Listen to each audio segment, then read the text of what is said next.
We've probably all at least heard about David and Goliath. We've heard about this young, 14-year-old boy who ended up killing this giant with a slingshot.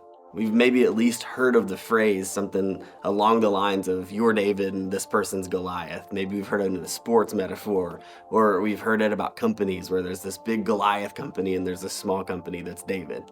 And it's an amazing story. But what I want to focus on is probably one of my favorite passages in all of Scripture, and it's really quick if you're reading through the Old Testament. You'll miss it if you don't put it in its context. But David was this young boy, teenager, killed this giant, and the reason he killed him was because there were two armies fighting, and for some reason back in the day, their style of fighting was one person would come out in the middle from one side and another person would come out in the middle from another side, and they would fight each other, and whoever won the entire war. It's like the worst possible scenario for warfare you can ever imagine. Now David is the one that stepped up and killed this 7-foot tall Goliath. Now what's amazing about that story is several different things, but David standing up for the God of Israel was the main takeaway. He said, "I'm going to go fight this giant because he's defying the God that I believe in." And we all know how the story ends. He kills the giant. Now, 30 to 40 years pass, and at this point, David's no longer a teenager, and he is the king of Israel. So he's the one that's in charge.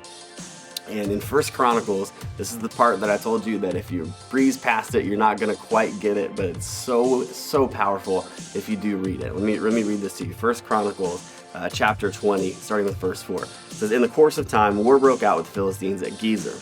At the time, Sibbecai the Shittite killed Sippai, one of the descendants of the Raphaites, and the Philistines were subjugated. In another battle with the Philistines, Elihan, son of Jair, killed Lamai, the brother of Goliath the Gittite, who had a spear with a shaft like a weaver's rod.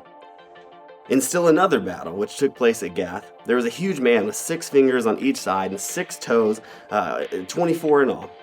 He also was descended from Rapha. And when he taunted Israel, Jonathan, son of Shemaiah, David's brother, killed him. They were the descendants of Rapha and Gath, and they fell at the hands of David and his men."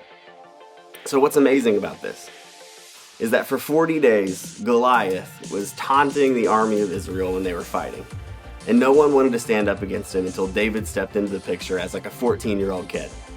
And he killed Goliath. And we fast forward, David's the king, and 30 to 40 years later, he has inspired an entire nation of giant killers. One person's boldness, one person's desire to stand up for his God created a nation of giant killers. What does that look like in your life? What would it look like for you to have this ultimate act of boldness, this one time of standing up for what you believe in, and then how could that impact generations to come?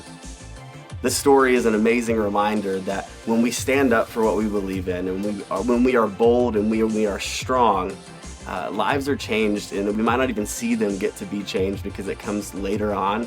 But we can make generational impacts if we just take that first step in boldness like David did against Goliath.